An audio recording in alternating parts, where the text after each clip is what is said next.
Alors, question d'utilité publique. Il y a où de te regarder. Il faut savoir que la vie, la nation dépend de la réponse que tu donneras. Le peuple t'écoute.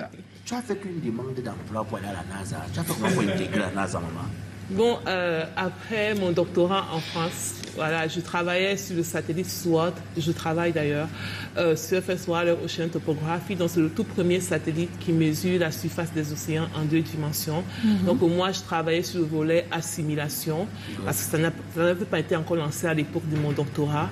Donc une fois que cela a été fait, mes travaux ont permis la toute première assimilation de ce satellite-là sur l'océan global.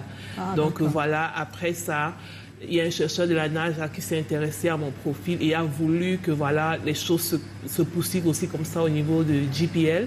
Donc il a lancé le poste, j'ai postulé, j'ai candidaté et les interviews et après ça j'ai été sélectionnée. Oui, mais la recherche, je reviens sur cette question. Comment est-ce que tu te retrouves dans la recherche? D'accord, tu as aimé les mathématiques, les physiques, tu as eu un cursus comme... Je pense beaucoup qui font ces domaines-là. Mais pourquoi la recherche? Pourquoi t'intéresser spécialement à la recherche? Parce que moi, je pensais que j'avais quelque chose aussi à apporter. Donc, j'ai toujours aimé rêver un peu plus grand. Il faut savoir, je viens à la base d'une famille qui n'est pas nantie. Oui. Donc, je ne voulais pas me limiter encore au cliché de la société qui est d'avoir un baccalauréat, une licence et fini école normale, professeur. Je ne jette pas... être professeur, c'est super, mais je ne voulais pas cette norme-là. Je voulais transcender les limites. Je me suis dit, voilà, si je ne peux pas me payer un billet d'avion, alors ma tête peut m'offrir cela. Donc, j'ai commencé à travailler.